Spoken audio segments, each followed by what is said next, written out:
have to do the show. Yeah, we got to do the show. Right, okay. You want to press the button this time? No, you do it. Okay, You do it. okay, I love it when you press the button. Hello. What was it? Hello. Yeah, watch this. Watch it. You go. Hello. Why don't you be me? My glasses are like steamed up, but you can do it, right? You can do a Scottish. You can do a Scottish accent as well. I'll try. Right, okay, you ready? And go. Hello. You did it as a surprise as well. Well, maybe it's the accent. All right, maybe okay, the Scottish maybe it's the accent. Actually, I'm surprised because I can now see 5 cameras. That's the surprise. Surprised I've got because your my glasses glasses are so dirty. Right, okay, I'll do it. Hello. There we go. Hello. Welcome to 20 Minutes Till Pick Up. I'm here. You're not on. Right now, we're on the single. Look at that, an actor prepares. Hello, welcome to 20 Minutes Till Pick Up. I'm Lynn Ferguson, and welcome. And if you've never been to the show before, well done.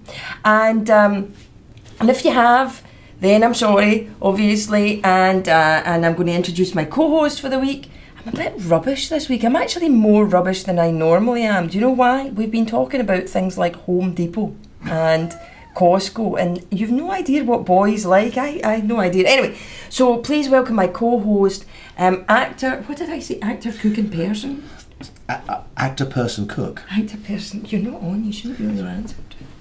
Actor, person and cook, Alfred Molina. Yay! Hello. I should have said actor, person, container store. Enthusiast.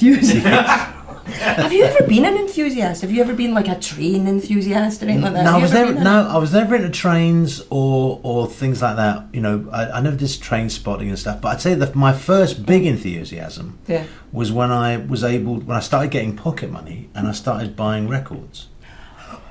And that was so handy. That was like my thing, and I started collecting records, and I was like obsessed with it. But I couldn't afford every record that I wanted, because my mum gave me pocket money, but I had to work for it. Yeah. So so on Saturdays there'd be like a list of chores to do in the house because she worked 6 days a week, so she'd working on Saturdays. I had to kind of sweep the floor, kitchen floor, do the washing up. Fold the laundry, nothing huge, but just stuff that took up a couple of hours. And then I'd get my pocket money, and then I'd go off and I started buying records. That was my first big kind of passion for that was my first big enthusiasm. But it came back. Yeah, it kind of came back years later after I became an actor.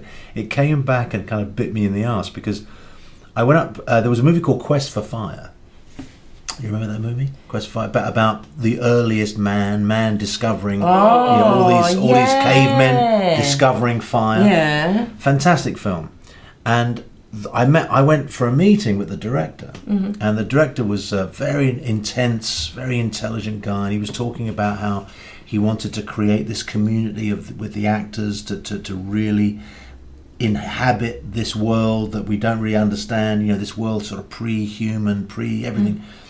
And he said, and he had, I think he had a French accent, and he said things like, these people, they are hoarders, they were hoarders, they hoarded everything because life was precious, blah, blah. So I'm looking for actors who understand that impulse to hoard, to collect, to gather. Do you have that impulse? What do you collect, anything? And I ended up saying, well, I collect jazz records. thinking this would be really impressive. And I was out that room quicker than get the shit off a hot shovel. I didn't get the job. There is that thing. Actually, how do you deal with that? Because it happens all the time. Yeah, I am not good at rejection. I think it's so. Acting is never really for a person that's not good at rejection. There's rejection and there's rejection. Yeah. I mean, I think we tend to in the context of actors not getting a job. Yeah. And by that I mean men and women, obviously. It's not like rejection like when you're rejected by a person who you're in love with, or you get rejected for something really, really that's so deeply personal or crucial that it can actually change the course of your life. It's not like that. Actors get told no, or get told that they haven't got the job, or they haven't, more often than not, I mean, certainly, most actors I know went through years of being told, we've decided to go another way, or we loved you, but it's just not, you're just not right. And you get used to it. You get used to it. I mean, we tend to, I think actors, well, this is just my opinion, what do I know? But I sometimes get the feeling that we tend to fetishize this whole thing about rejection, that somehow it's some terrible thing that we have to endure. If you really want something, if you know you're an actor and that's what you want to do, and someone says, "Oh, Fred, we love the audition, but sorry, we're thinking we want to go another way, or we need someone this or that, someone taller, someone shorter, someone thinner, fatter, whatever it is," you just kind of go, "Okay, well, better luck next time." Ultimately, it's not. It's a big deal because you want to be working and you don't want to be out of work, and you want to make you want to earn a living. But it's not like every time you're rejected, you've got to go right back to the beginning again. It's one of the facts of our lives as actors. And I think, and you learn to deal with it. People, shrug it off with a joke. People go and sort of drown themselves in some retail therapy, or or go to Home Depot. I go to Costco and buy the thing that helped me 24 jars of artichoke hearts. Is I was on the other side where I was casting people, and so like people that I knew were coming in for jobs, and then and I had to decide whether they got the jobs, and then you realise how it's just totally not personal. Of course it's not. You go no, we can't, because we've got somebody with a dark hair there, and you can't have somebody with a dark hair there, because that's just not going to be right. Do you know what I mean? Right. It's very rarely, if you've gotten as far as being auditioned, the chances are you can act. Yeah. That's not the issue. Yeah. Being told no for a job isn't a damning of your ability. It's just that. It's just that you don't happen to be right. You don't fit the vision that the director happens to have for this particular thing. And that's, and I mean, I do a bit of teaching occasionally, and this is the question that keeps on coming up. How do you deal with the rejection? And there's a very simple answer: is you don't take it personally, because ultimately it's got nothing to do with you. What it's to do with is what's in the director's head in terms of what he or she wants to see. Yeah. And that's got nothing to do with you, because when you think about it, you walk into an audition room, they don't know you from Adam. Yeah. How can it be personal? They don't know you. It's not like you've walked in and, sort of, like they have an intimate knowledge of your character. They don't know you. They're looking at, a potentially the person who's going to fill this role and solve their problem. Exactly. Yeah. And it's not so it's not a personal thing. Yeah. I like that. Where were you when I was at drama school? That's what I'd like to know. Because I think that's a thing that I was being turned down when you were casting. I honestly, I do think that's the thing that I wish they taught at drama school. I wish they taught finance. Like, this is how you actually financially deal with being an actor. Right, me too. And this is the big thing you need to know before you come in these doors. I mean, that's my rejection. That's my big bugbear about training, is that it's great to learn about the craft and the creative side of it and all that, and getting in touch with all your skills and learning how to learning how to access them when you need it, and all that's all wonderful. But when I came out of drama school, after 3 years of a very, very good, very thorough classical training, I knew nothing about how to pay my taxes, how to deal with my money. I knew nothing about the business of show. Yeah. I knew lots about. I knew lots and lots about the theory, and and I could apply lots of it to any job that I was maybe up for. But the actual business, the actual day-to-day business of being a professional. Yeah, I didn't know a thing. Well, you see that with like the thing with who was talking to me about Nicolas Cage. Wasn't you? Was it? Someone was talking to me about Nicolas Cage, and he's a great actor. He's undoubtedly a great actor, but bankrupt, right? Like he's like going bankrupt and everything. And what they were saying about him, and I can see you going, "No, careful, he's my friend," or whatever. No. I'll tell you what I was thinking. I was thinking, there's no guarantee that someone going bankrupt is in any way linked to what they do for a living. Yeah. It could just be that's just I mean, you can be, and I'm not saying this is in what's applicable to Nick Cage, but what I'm saying is that you could be brilliant at anything, and still be completely irresponsible financially with money. Yeah, and that was the thing with him, which is that he didn't really understand that when they said you're getting like this amount of money, he was like, oh, that's the amount of money I've got, I'm going to spend it. Not understanding that these guys were going to take that, and then this. I got my biggest and most useful lesson from an older actor when I was a young actor. I was working with this guy, and and we were just sort of sitting around chatting, having a cup of tea during a break, and he was talking to another actor about something to do with a change in the I can't remember what it was, but there was a change in the tax law or something at that time that everybody was talking about, and I just kind of butted in and kind of went, "Can you tell me what this is about?" And then he said to me, "Are you self-employed or are you pay as you earn?" And I went, "Oh, I don't know." And I didn't know. I didn't know what I was. And he said, "Get that sorted. Get that sorted out right now.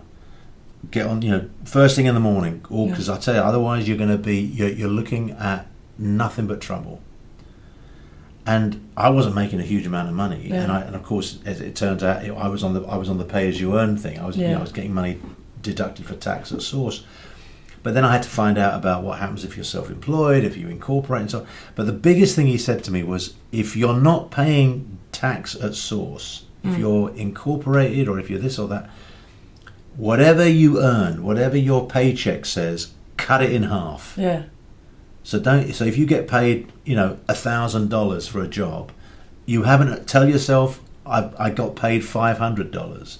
Because by the time you've paid your tax, insurance, commission to agents, it's roughly, not exactly, but roughly 50%. Yeah. Just to be on the safe side, just halve it. And I still do that now. Oh, you do? Yeah. I get, if the agent phones up and says, well, they'd like you to do this thing, this is the offer, blah, blah, and I kind of go, yeah, okay, I'll do it, or not. That's what I just cut it in half. Yeah. I cut it in half, and I think that's how much I'm gonna earn.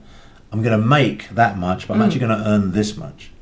And that's it. That was the best bit of advice I ever got. Well, you know what? It's what's really good about this is because you don't get paid anything. Well, you see here. So you have anything. Then I'm so quids in. Yeah, because what you make and what you earn is exactly the same. And what you pay anyone else is the same. But there's soup involved, right? Oh, no, bruschetta. A bruschetta, even better. Something solid for a change. Yeah, well, oh, you trying to say my quiche wasn't solid? Oh, the quiche was delicious. The quiche was delicious. For those of you who watched the previous instalment, the quiche was pretty good. Yeah, there was a thing about quiche. Right, now you talked about your jazz collection, which I love, and that you collected records. Yeah. What was your first one, actually? The first record I bought with my own money, with my own pocket money, was in 1967, and I bought Sgt. Pepper. You did? Are you a Beatles fan? Oh, I was crazy. I still am. I was crazy Beatles. And I grew up in the late 50s, early 60s, in 63, 64, when the two biggest bands were the Beatles and the Rolling Stones. There was always that big thing. You couldn't somehow, for my generation, I was in 63, I was 10 years old. For my generation, you couldn't be a fan of both. It was like you had to be one or the other. And I remember there was this Vogue where kids would buy white T-shirts and they would tape with little sticky bits of tape, or they would draw it with some kind of magic marker. On the back of the T-shirt, you'd either put a 4 or a 5. And that denoted whether you were a Beatles fan or a Stones fan. The Fab Four. That's weird. Yeah, or the Bad Five, the naughty five. The Bad Five. They were the bad guys. And that was, I remember that. I'm just going to like this then. All right. Oh, what's this? What's this? No, the score is here. Right, you tell me. That I'm trying to, the house is cluttered. Yeah. It has a bit of clutter. And Container store. Do you want that bruschetta? Right.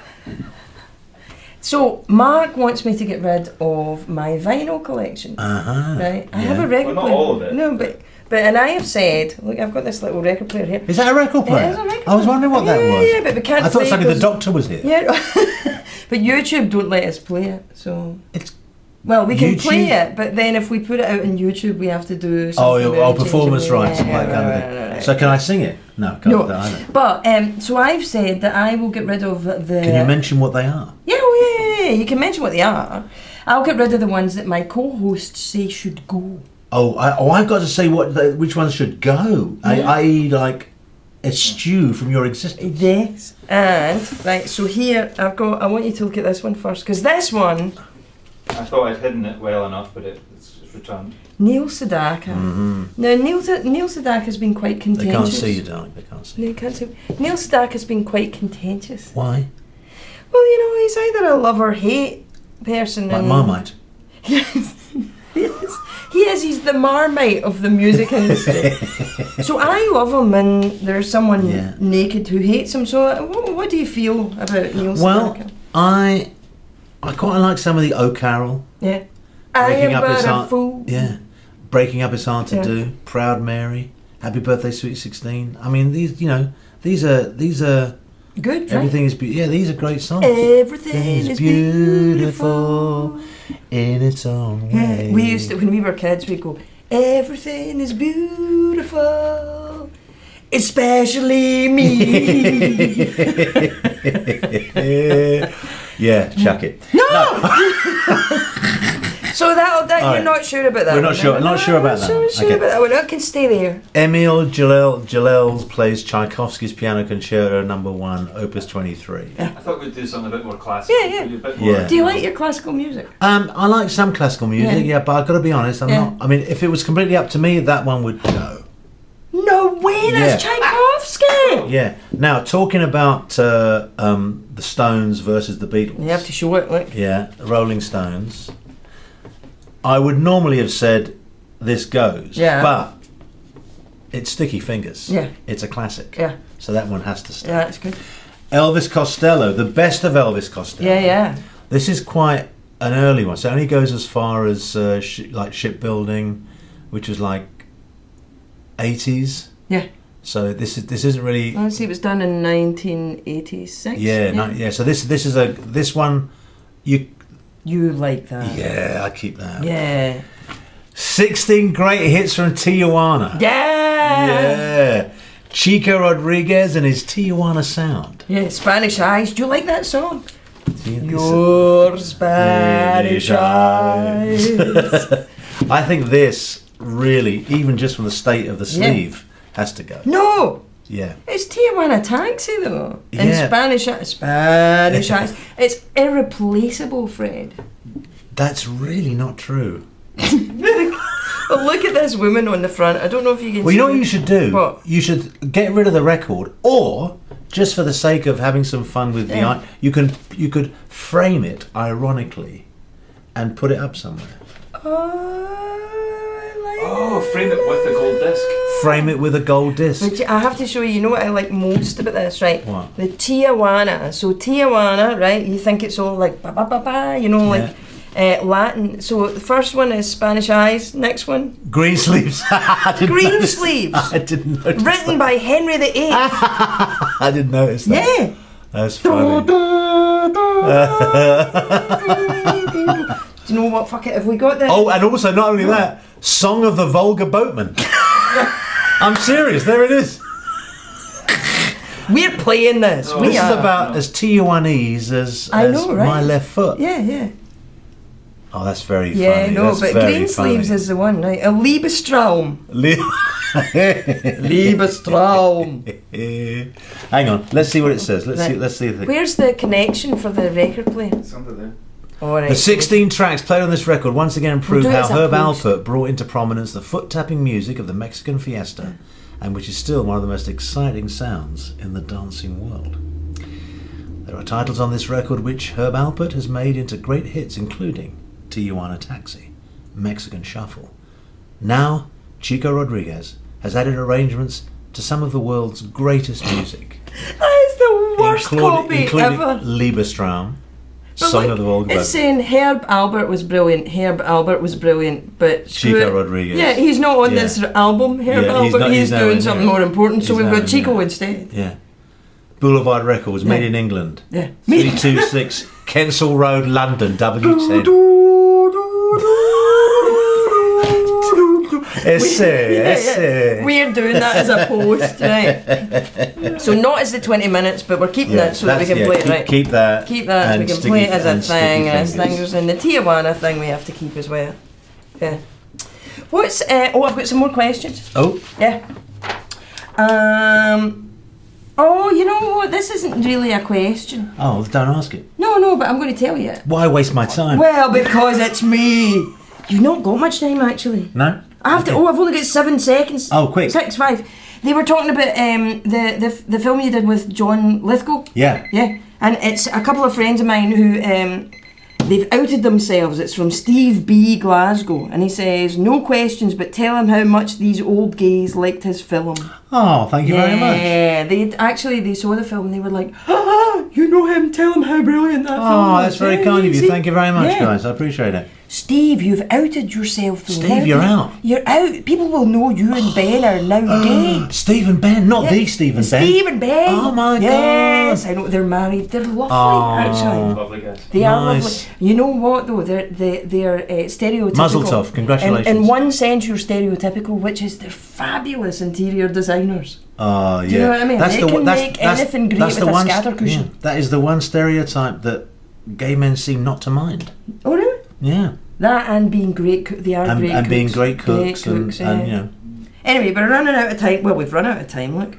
So we're going to go. Thank you very much to Alfred Molina. And is there anything you want to say? We have to go. Will we go for a random parrot comment to leave, right? Yeah. We're leaving on the parrot, and the parrot's going to say... Give it a shake. Who's the fucker then? Who's the fucker then? See you again! Fucking cracker! Polly wants the fucking cracker! Give Polly a fucking cracker now! No, because it's going to get onto the one that I don't like. Anyway, thanks very much and bye! Bye! You come back though. I'll come back.